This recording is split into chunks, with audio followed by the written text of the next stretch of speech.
신구약 개관 미가서입니다. 미가서 하면은 소선지서로 들어가겠죠.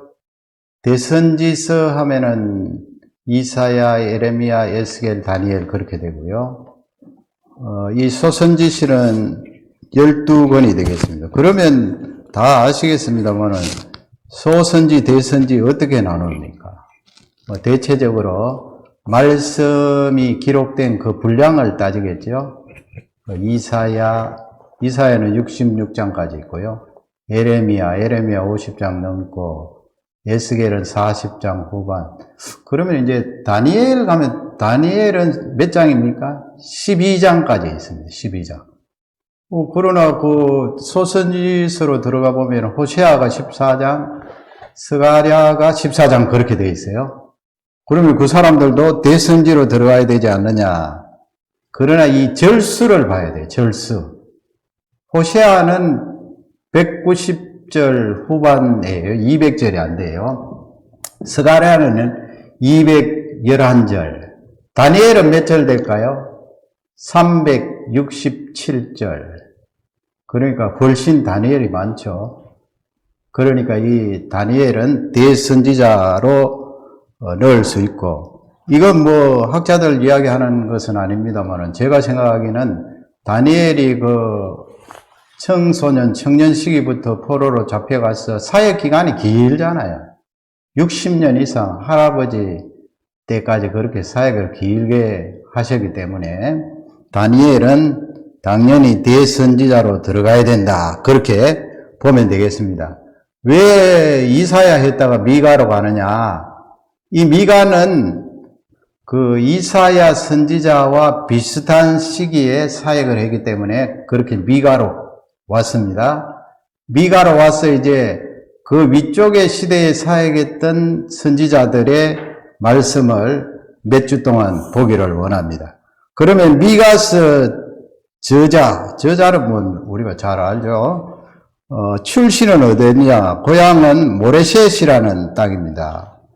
미가의 그 뜻은 여호와 같으신 이가 누구인가? 그 이름의 뜻입니다. 하나님 같으신 그런 신이 이 땅 위에 있느냐?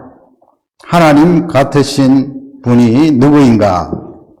그래서 이 선지자는 남쪽 유다와 북쪽 이스라엘을 향해서 하나님 말씀을 선포했던 그런 선지자고요.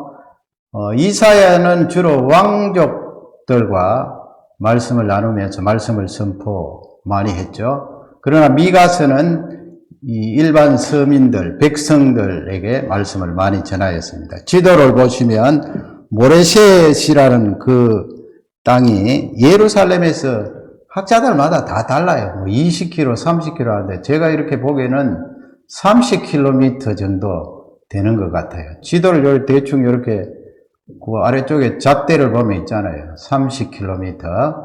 그 블레셋 땅 쪽으로고, 예루살렘에서는 남쪽으로, 그리고 지중해 쪽으로 약간 치우쳐서 서쪽으로 그 바운다리가 있는, 블레셋과 바운다리가 있는 그 지점입니다. 그러니까 남쪽 유다가 고향이다 하는 것을 알 수가 있고요.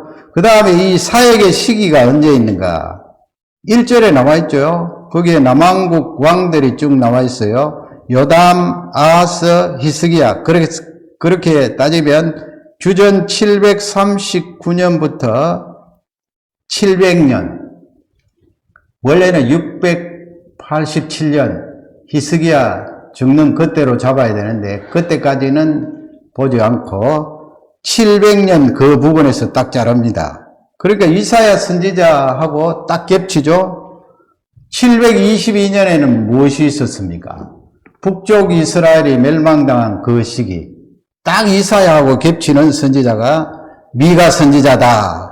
미가서 내용을 나누어 봅니다. 1장에서 3장은 심판, 그리고 심판에 대해서 말씀하시면서 우리 하나님께서 그 뒷부분엔 또 회복을 반드시 말씀하세요.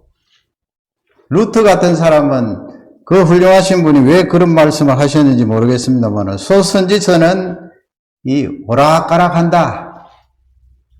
그러니까 이 말씀이 횡설 수설했다 뭐 그런 식으로 이야기했는데 아무리 훌륭하신 분이라도 이 성경에 대해서 그렇게 평가하는 것은 온전하지 않다 그렇게 봅니다.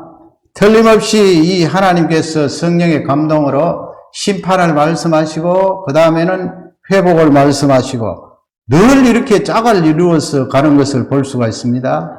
이사야서도 마찬가지죠. 4장에서 5장 보면은 메시아 오심이 예언되어 있고요. 그리고 그 메시아가 오셔서 통치하신다 하는 것을 말씀하고 마지막 6장에서 7장은 이 쟁변이라고 그러죠. 그러니까 하나님께서 이스라엘 백성들, 유다 백성들에게 질문을 하시고 그 미가 선지자 입을 통해서 답변을 하는 그 내용이 쭉 나와 있어요. 6장, 7장 이렇게 쟁변하신다. 그 결론은 무엇인가? 은혜의 하나님께서 승리하신다. 그 승리는 하나님 백성들에게도 주어진다 하는 그런 내용이에요. 그러면 이 미가서의 핵심 세 가지 지금 현대에 사는 우리와 적용하면서 살펴보기를 원합니다. 첫 번째는 이 악의 팽대입니다. 악이 꽉 부풀어 있습니다. 우리가 사는 이 시대만 악이 꽉 차 있는 것이 아니고요. 지금 이 하나님 백성이라고 하는 유다 백성들, 북쪽 이스라엘 백성들 안에도 악이 꽉 차 있습니다. 그것을 미가 선지자가 말씀하는데 그 다음 보시면 이 지난주 했던 거 아니에요? 정의는 미슈파트라고 그랬습니다. 정의. 그 정의는 주로 법적인 그런 영역을 말할 때 정의. 우리 한글 뉘앙스, 특히 공의하고 우리가 혼돈할 수가 있는데 그래서 히브리 개념을 정확하게 잡으라고 그랬죠? 법적인 거. 지난번에 제가 말씀했잖아요. 법 앞에는 예외가 없다. 저스티스입니다. 그 다음에는 공의는 체다카라고 그랬죠. 이 체다카는 관계적인 측면이라고 그랬습니다. 관계, 하나님과 우리 사이의 관계. 그 관계를 보시고 너희들 의롭다 그렇게 하는 거죠. 우리의 행위를 보고 의롭다 하는 게 아니에요. 그렇게 되면은 상대평가가 되어서 그렇게 의로움의 개념을 잡으면 안 됩니다. 공의예요, 공의. 하나님과 우리 사이에 예수 그리스도께서 오셔서 그 관계를 맺어주셨기 때문에 그 관계를 보시고 하나님께서 우리를 향해서 의롭다 하신다. 그러므로 너희들 그 관계를 생각하면서 이 땅 위에서 나그네라든지 고아라든지 과부들을 함부로 대하지 말고 그들에게 긍휼과 자비를 베풀어라. 이게 공의예요, 공의. 우리 한글 생각하는 그 개념하고는 좀 다르죠? 이게 공의예요. 그러니까 그 속에는 관계가 있고 그 관계 속에는 의가 있다. 그리고 그 실천 현장에는 자비와 인애가 나타난다. 그렇게 보시면 되겠습니다. 마태복음 20장에 보면은요, 거기 천국은 마치 이와 같으니 예수님께서 그 천국 하나님의 나라에 대해서 기가 막힌 말씀을 하셨는데 거기 품삯에 대해서 우리가 의문을 가질 수가 있잖아요. 한 데나리온. 로마 시대의 한 데나리온이라는 것은 한 사람이 하루에 일을 해서 그 데나리온을 가지고 가면 먹고 살 수 있는 그런 금전이잖아요. 예수님의 비유 속에 아침 9시에도 부르고 12시에도 부르고 오후 3시에도 부르고 마지막에는 5시에도 불렀어요. 1시간 딱 남기고. 예수님께서 거기서 주인이 한 데나리온씩 주잖아요. 1시간 일하는 사람, 8시간 일하는 사람, 다 똑같이 한 데나리온씩 주니까 아침 일찍 와서 일한 사람이 주인한테 불평을 하지 않았어요. 그러나 주인이 뭐라고 말합니까? 이것이 it is my will 그랬어요. 이것이 내 뜻이니라. 너 받은 것이나 받아서 잘 챙겨서 가라. 이것이 나의 뜻이니라. 내가 내 것을 가지고 내 뜻대로 그랬어요. 내 뜻대로 1시간 일한 사람에게 한 데나리온을 주는데 내가 선한 것을 행한 것을 보고 마태복음 20장 15절 내가 선한 것을 행한 것을 보고 너는 악하게 보느냐 그랬어요.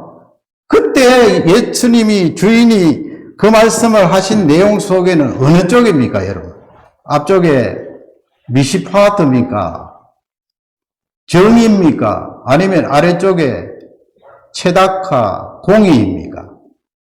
속으로 답변해 보세요. 천국은 마치 하나님 나라는 이 세상 돌아가는 원리하고 다르다. 공의가 행하여지는 곳이야. 그래서 1시간 일했지만은 그러니까 이 말씀이 우리가 이 땅에 살면서 하나님 자녀로서 그냥 대충 하고 그냥 1시간 일하고 하루 종일 품삯을 받아도 된다 그 말씀이 아니죠. 공의에 대한 개념이 하나님 나라에서는 100% 이루어진다는 거 아니에요. 비록 1시간 일했지만은 저 사람이 집에 돌아가서 먹고 살려면 한 데나리온을 받아야 되니까 주인이 챙겨준 거예요. 그것을 인애라고 말하고 공의라고 말하고 왜 그런 관점으로 보게 되었느냐? 관계 때문에 그렇잖아요. 관계. 너는 하나님의 나라의 구성원이야. 그 관계 때문에. 이 관계에 공의가 이루어지지 않으면 우리가 하나님 앞에 설 수가 없어요. 거기에 하나님의 자비와 인애가 들어가는 것입니다. 그러면 이 유다 시대, 북쪽 이스라엘 시대에 악이 팽배해 있다 그러는데 그것을 미가 선지자가 여러 곳에 지적하죠. 지적하는데 우리가 이 소선지서를 읽으면서 야 어떻게 저럴 수가 있나 사람들이 그렇게 질문을 할 수가 있는데 그런 관점으로 보면 안 돼요. 어떻게 저럴 수가 있나 사람들이 할 때 그 사람들 속에 내가 들어가야 돼요. 내가. 나도 저럴 수가 있다 하는 그 관점으로 말씀을 읽어야 되는데 미가서 3장 2절 보면은 물론 이 미가서 3장에는 하나님께서 성령의 감동으로 우두머리를 향해서 주시는 말씀이에요. 그 지도자들, 리더자들. 한번 읽어보겠습니다. 3장 2절입니다. 너희가 선을 미워하고 악을 기뻐하여 내 백성의 가죽을 벗기고 그 뼈에서 살을 뜯어. 하나님께서 신랄하게 책망하죠. 어느 정도 악이 팽배해 있는가? 선을 미워하고 악을 기뻐한다. 그런데 따지고 보면 우리가 이런 경향성이 있잖아요. 예수님으로 말미암아 어렵게 되고 이렇게 변화되고 회복되었는데도 이런 경향성이 우리 속에 내다 보인단 말이에요. 만일에 우리가 예수님이 아니고 변화되지 않았더라면 이렇게 돌아가는 거예요.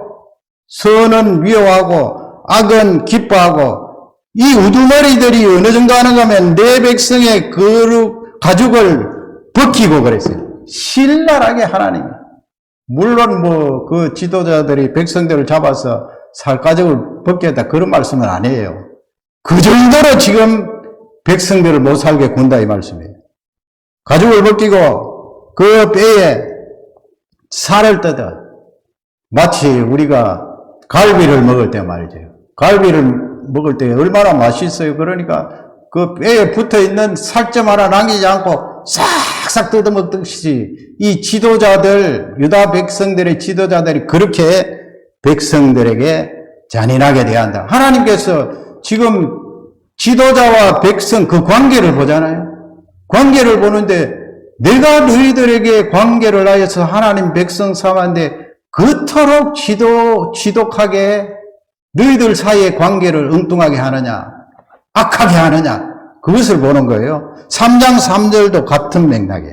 3장 3절 읽겠습니다. 그들의 살을 먹으며 그 가죽을 벗기며 그 뼈를 꺾어 다지기를 냄비와 솥 가운데에 담을 고기처럼 하는도다. 아멘. 그 뼈를 꺾어 다지기를 신랄하죠, 살을 먹으며 가죽을 벗기며. 이야, 그 하나하나 예를 들어서 말씀드리지는 못합니다. 이렇게 하나님이 보시기에 공의 부분에 대해서 지도자들이 잔혹하게 힘없는 사람들을 괴롭히고 착취한다.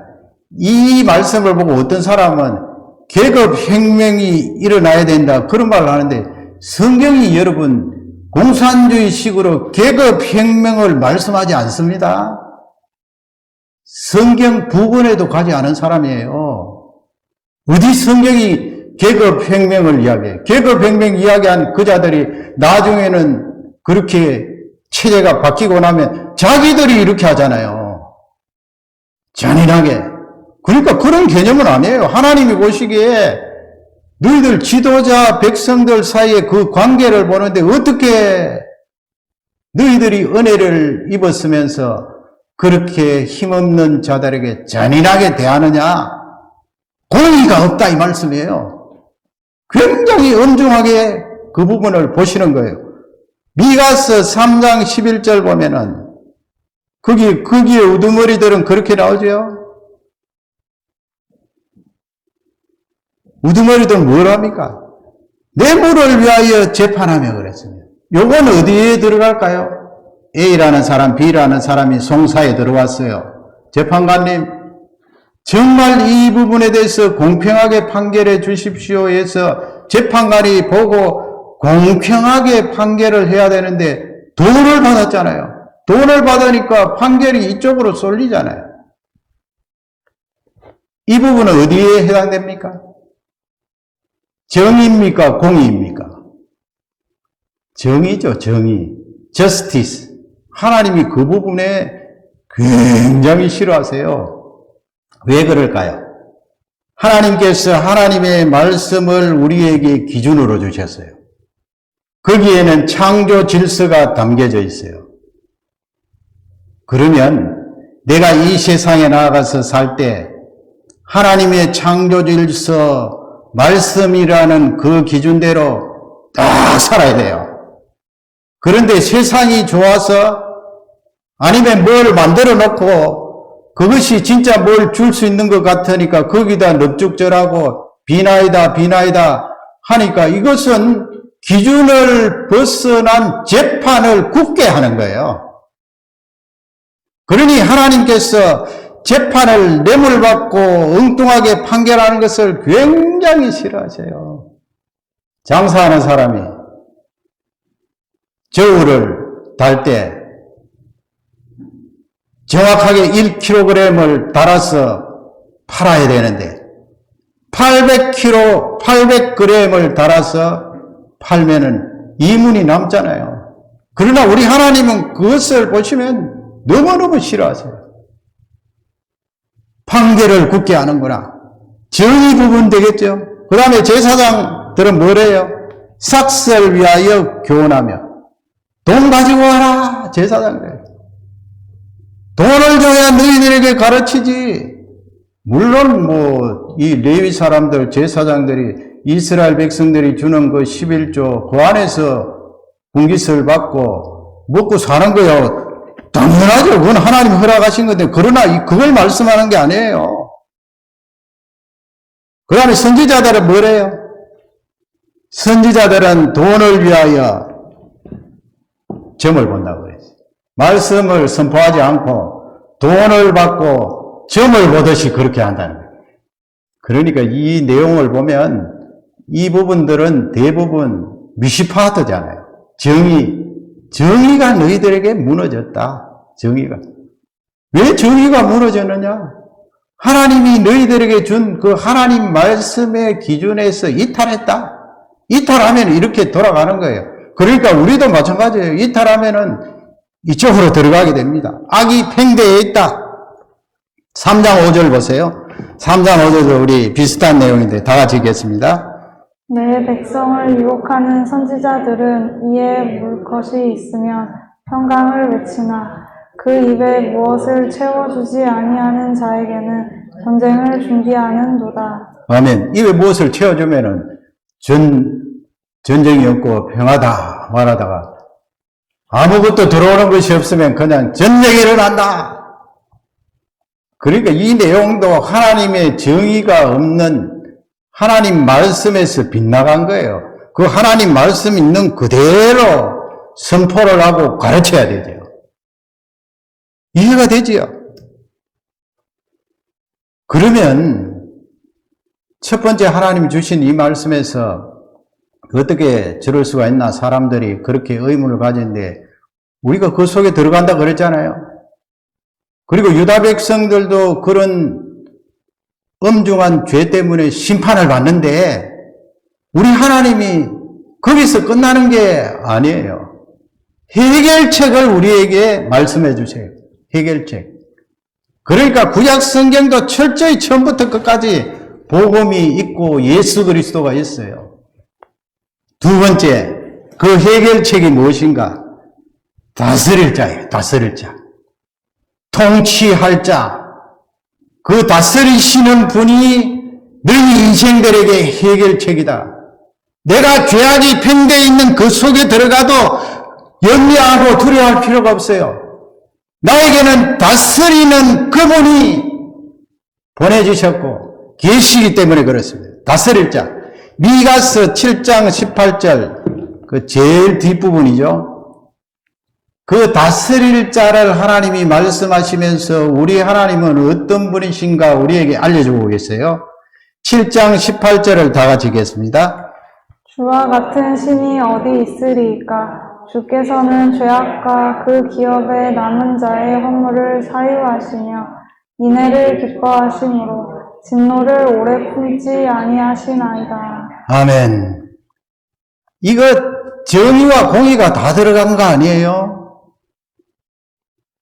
왜냐하면 거기에 보면은 죄악이 나오고요. 허물이 나오죠. 허물을 어떻게 하신다고요? 사유하신다. 사해 주신다. 그리고 인애를 기뻐하심으로 진노를 오래 품지 아니하신다. 다시 바꾸셔서 용서해 주시고 구원하신다 이 말씀입니다. 여기는 정의와 공의가 다 들어가 있어요. 왜냐하면은 정의대로 하면은 우리가 죄를 지으면 그대로 날아가야 돼요. 심판을 받잖아요. 그러나 하나님께서 이 다스리는 분을 이 세상에 보내주시고 그분을 사역해 하셔서 공의가 들어왔잖아요. 관계가 이루어졌잖아요. 그 다스리는 분이 하나님 아버지와 우리 사이의 관계를 이어주셨잖아요. 그러니까 사유함에 이 은혜가 있고 또 심판을 오래 품지 않으시고 우리에게 은혜를 베풀어 주신다. 그 말씀이고요. 19절 보세요. 19절 다 같이 읽겠습니다. 다시 우리를 불쌍히 여기셔서 우리의 죄악을 발로 밟으시고 우리의 모든 죄를 깊은 바다에 던지시리이다. 얼마나 우리에게 이 여름의 냉수처럼 얼음물처럼 시원하게 합니까, 여러분? 누가 우리의 죄를 제거할 수가 있나요? 내가 나 자신 아니면 뭐 화공약품을 가지고 우리 속에 집어넣어서 세탁기 돌리듯이 한 바퀴 돌리면 죄가 없어지나요? 이 죄는 도무지 어떻게 할 수가 없어요. 유일한 방법은 그 하나님께서 우리를 불쌍히 여기셔요. 그래서 그 죄악을 발로 밟으시고 우리의 모든 죄를 깊은 바닷속에 집어넣으셔야 돼요. 그런데 우리 하나님께서 그냥 정의로우신 그 하나님께서 그냥 얼토당토 않게 하루아침에 너희들의 죄가 다 사여졌느니라.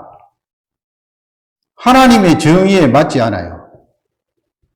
법 앞에는 예외가 없다. 이 세상 법도 라과디아처럼 예외가 없다 했는데 하나님 말씀에 이 말씀이 선포되어진 이 말씀에 예외가 어디에 있겠습니까? 그러나 우리 하나님은 너희들의 죄를 밟으시고 너희들의 죄악을 깊은 바닷속으로 집어넣겠다. 그 근거는 통치자 때문에 그렇다는 것을 우리에게 알려주고 있어요. 그 통치자가 5장 2절이잖아요. 5장 2절. 베들레헴 에브라다야 베들레헴의 다른 이름이 에브라다야. 그 유명한 예수님 오시기 700년 전에 마태복음 2장에 이 말씀을 인용하지요. 유대 학자들이 이 땅에 유대인의 왕으로 오실 분이 누구인가, 어디에서 나시는가 할 때 학자들이 말할 필요도 없어요. 베들레헴 땅입니다. 그건 바로 미가서 5장 2절을 가지고 그들이 신학적인 체계를 세웠어요. 미가서 5장 2절, 마태 기록자도 성령의 감동으로 이 말씀을 그대로 적지요. 5장 2절 다 같이 읽겠습니다. 베들레헴 에브라다야, 너는 유다 족속 중에 작을지라도 이스라엘을 다스릴 자가 내게서 내게로 나올 것이라. 그의 근본은 상고에 영원에 있느니라. 아멘. 거기 보면 하나님이시라 하는 것을 알 수가 있죠. 성자 하나님. 이스라엘을 다스릴 자, 그렇게 되어 있고요. 여기 이스라엘은 뭐 남쪽, 북쪽, 유다 다스리는 그런 개념이 아니에요. 온 세상, 이방 민족도 포함해서 그분에게 나오는 자들을 다스릴 자, 구원할 자, 그의 근본은 상고에 태초입니다. 태초. 영원에 있다. 이거 사람에게 쓰는 거 아니에요. 성자 하나님께 해당되는 말씀입니다. 5장 4절 보면은 5장 4절 또 다 같이 읽겠습니다. 그가 여호와의 능력과 그의 하나님 여호와의 이름의 위엄을 의지하고 서서 목축하니 그들이 거주할 것이라. 이제 그가 창대하여 땅끝까지 미치리라. 아멘. 여호와의 능력 그랬습니다. 하나님의 권세입니다. 여호와의 이름의 위엄, 권세를 말합니다. 목축할 것이라. 양인 우리들을 돌보시고 영원한 생명의 물가로 인도하신다. 그 말씀이 되겠어요. 그래서 해결책은 바로 다스리시는 예수 그리스도를 통하여 해결함을 받을 수가 있다. 미가스가 뭐 무시무시하게 심판받고 실제적으로 뭐 남쪽 유다나 북쪽 이스라엘이 다 심판받고 포로로 잡혀가고 죽고 했습니다만은 영적으로 또 신약 성경과 연결해서 볼 때 예수 그리스도께서 오셔서 너희들을 그 무시무시한 죄악에서 건져주실 것이다 하는 것을 말씀하고 있어요. 마지막 세 번째는 그러면 미가스를 통하여서 우리가 이미 예수 그리스도를 만나고 하나님의 자녀가 되었잖아요. 그러면 이 세상 속에서 살아가는 나는 어떻게 살 것인가, 그 부분에 답을 얻어야 돼요. 어떻게 살 것인가. 미가서 6장 8절에 보면 이 말씀은 우리가 너무나 잘 아시는 말씀이죠. 다 같이 읽겠습니다. 사람아, 주께서 선한 것이 무엇임을 내게 보이셨나니 여호와께서 내게 구하시는 것은 오직 정의를 행하며 인자를 사랑하며 겸손하게 내 하나님과 함께 행하는 것이 아니냐. 아멘. 사람아, 그렇게 하나님께서 부르십니다. 우리에게 예수 그리스도를 통하여 거듭난, 물론 구약 성경이지만 지금 우리가 이 말씀을 나에게 적용하니까 예수님으로 거듭난 하나님의 사람아, 지금 하나님께서 선한 것이 무엇이냐 묻고 있다. What is good? 선한 것이 무엇이냐? 여러분, 선한 것이 무엇입니까? 나에게 질문하십니다. 선한 것이 무엇이냐? 그 아래쪽에 보시면 여호와께서 내게 구하시는 것은 그랬습니다. 여기 구하신다는 말씀은 우리에게 요구하시는 것은, 앞쪽에 선한 것이 무엇이냐? 하나님이 우리에게 요구하시는 것이 무엇이냐? 이건 너희들 이 세상에 살아갈 때 그렇게 죄악이 팽배해 있는 세상 속에서 어떻게 살래? 이 말씀이에요. 요구하시는 것이 무엇인가? 거기 보면은 정의를 행하며, 세 가지예요.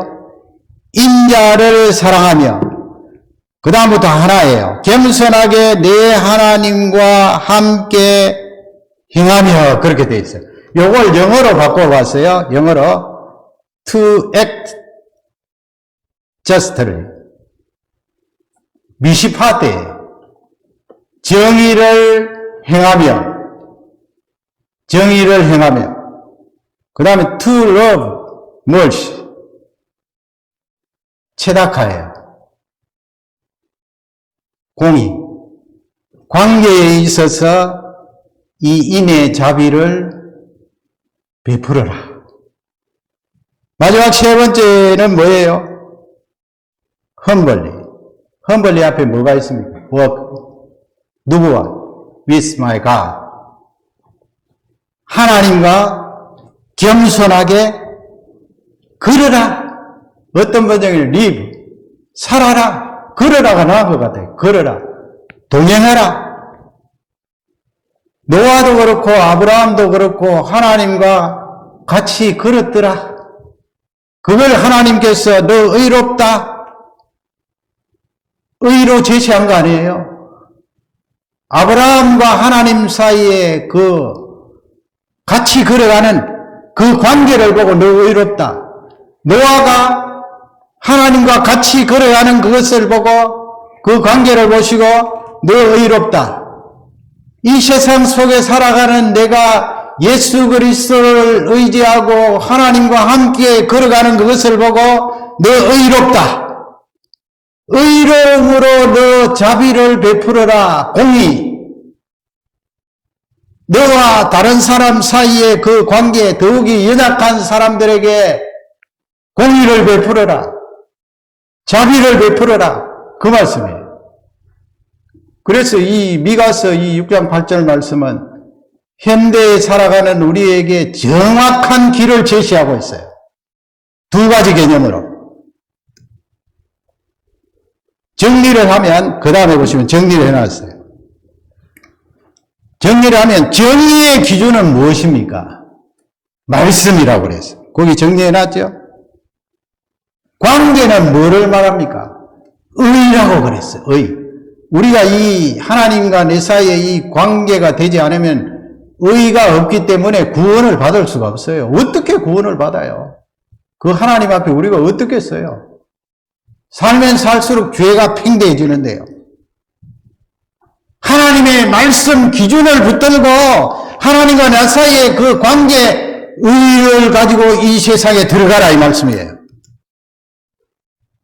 시편 11편 14편 4절에 보면은요, 이 말씀을 한번 읽겠습니다. 다 같이 읽습니다. 죄악을 행하는 자는 다 무지하냐. 그들이 떡 먹듯이 내 백성을 먹으면서 여호와를 부르지 아니하는도다. 아멘. 거기 보시면 죄악을 행하는 자는 다 무지하다고 그랬어요. 무지하냐? 무지하다는 거 아니에요. No knowledge. 지식이 없다. 왜 지식이 없습니까? 어떤 사람이 죄를 짓고 있는데 왜 저렇게 죄를 짓고 있어요? 지식이 없어요. 지식. 무슨 지식이 없어요? 하나님 말씀에 대한 지식이 없어요. 그래서 그 사람은 예수 그리스도를 만나지 못한 사람이에요. 예수 그리스도를 바로 정확하게 만나면 그 지식이 있어요. 왜냐하면 예수 그리스도의 말씀이 진리이기 때문에 그 지식이 있어요. 그 지식이 있는 사람은 하나님 말씀에 기준이 있다고요. 그 기준이 있는 사람은 정의를 가지고 있는 사람이에요.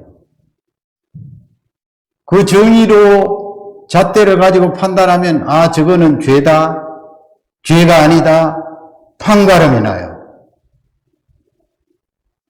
그것을 지금 말씀하는데 미가서 3장 6절을 8절을 한번 보세요.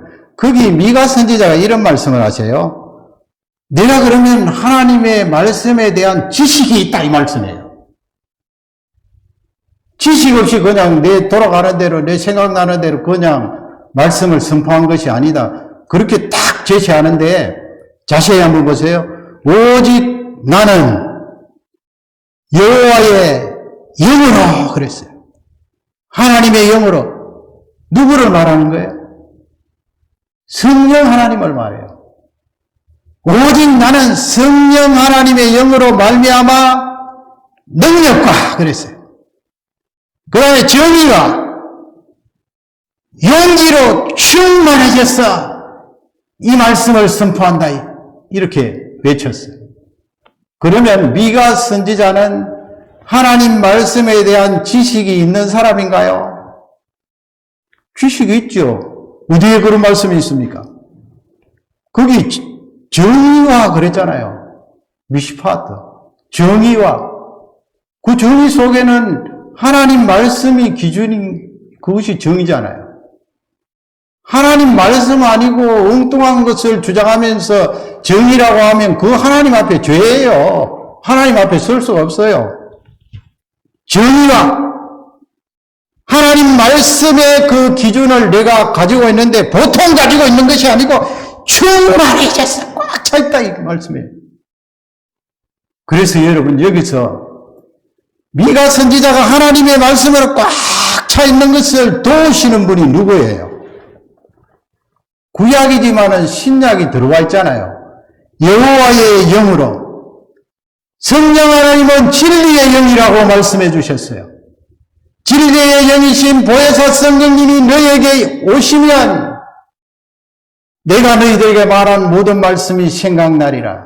진리의 영이신 성령 하나님.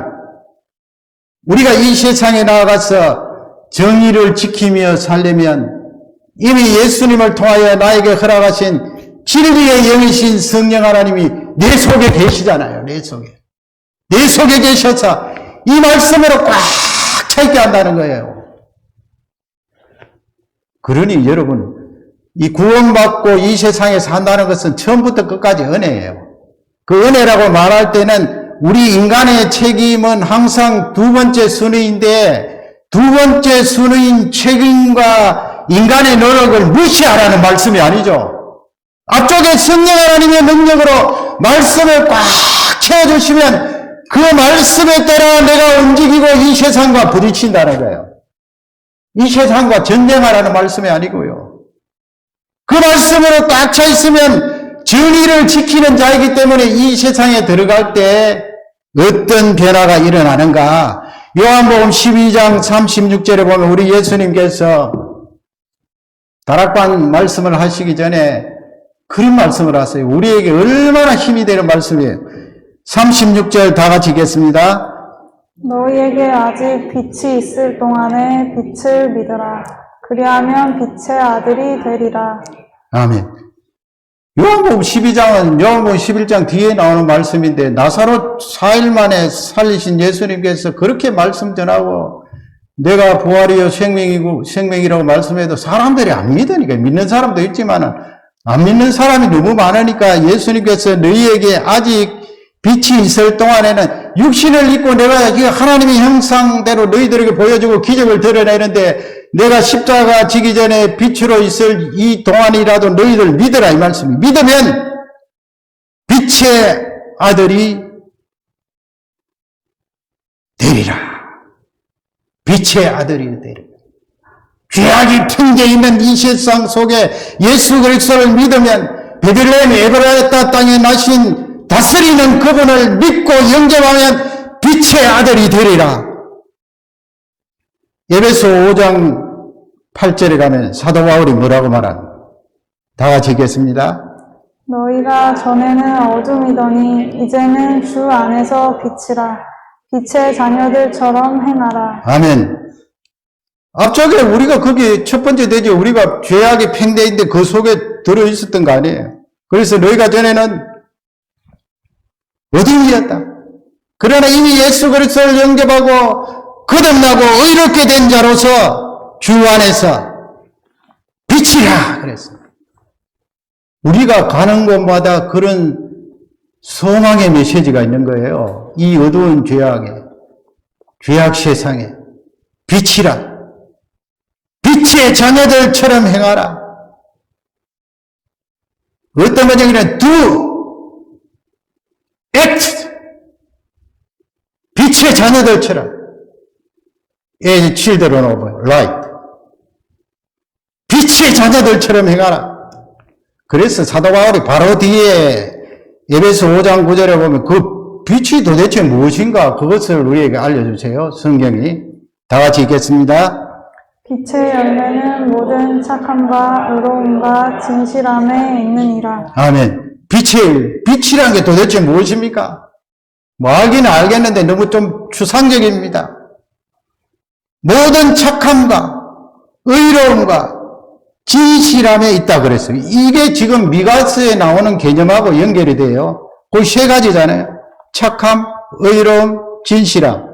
제가 다이아그램을 그렸어요. 거기 보시면 아래쪽에는 새카만 원이 있는데 뭘 말합니까?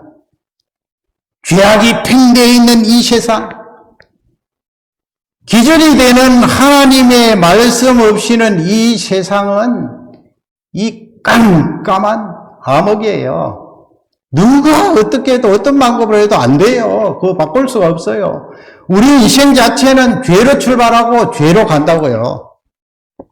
그 속에 깜깜한 암흑 죄 속에 핵심 내용이 무엇인가 하면은 창조의 질서를 익산, 거부하고 거스리는 거예요.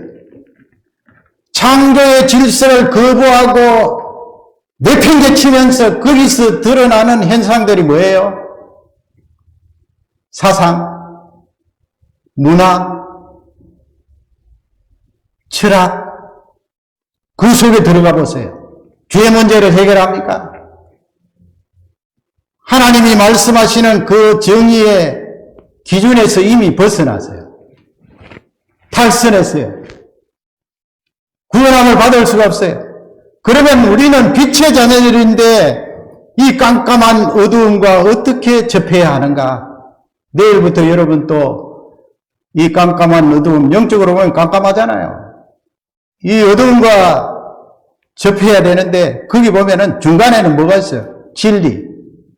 에베소 5장 9절에 진실함이라 그러는데 그 진실함은 진리를 말해요. 진리. 알레데이아. 진리. 진리는 뭐예요?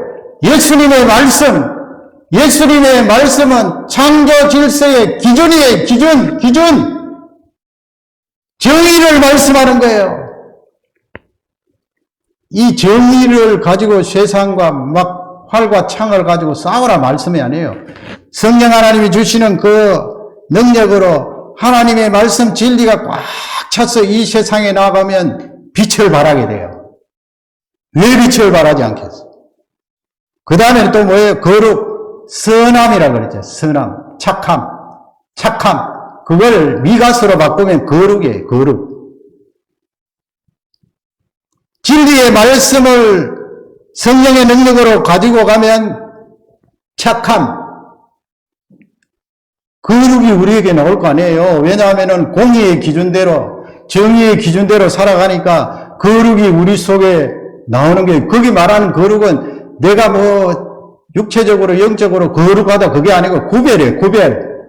깜깜한 어두움하고 구별이 될 거 아니에요. 나에게 말씀이라는 이 잣대가 있기 때문에 구별이 된다고요. 구별이. 그래서 말 한마디를 해도 일요일 하지 않고 주일을 하고. 너 일요일을 놀러 가자 하면은 너 놀러 안 가. 주일날 예배 드리러 가. 그게 능력으로 나간다니까요. 이야, 참 요즘 희한한 세상이네. 레이저로 이렇게 즐기고 행복하고 그런데 뭐 주일날 예배 드리러 가는 거야. 그건 대충 드리고 하면 되지. 그러나 정의의 기준을 가진 우리는 그렇게 말하면서 그게 싸우는 게 아니죠. 탁 말을 던졌을 때 어둠의 이 세상이 빛 때문에 영향을 받는다는 거예요. 그 다음에는 뭐예요? 동행입니다. 앞쪽에 의로움과 그랬잖아요. 5장 9절에 의로움. 그 의로움 뭐라고요? 관계에서 오는 건데 그 관계를 구체적으로 이야기하면 하나님과 같이 걷는 것, 동행. 이렇게 보세요. 이렇게 가면 내가 그 어둠 속에 들어가서 어둠의 지배를 받겠어요? 미가는 그것을 말하는 거예요. 하나님과 동행. 진리로 성령 하나님께서 주시는 충만한 능력, 구별. 이 미가서를 통하여서 이런 예수 그리스도의 제자로서 하나님 앞에 능력 있게 쓰임받는 우리 모두가 되어야 될 것입니다.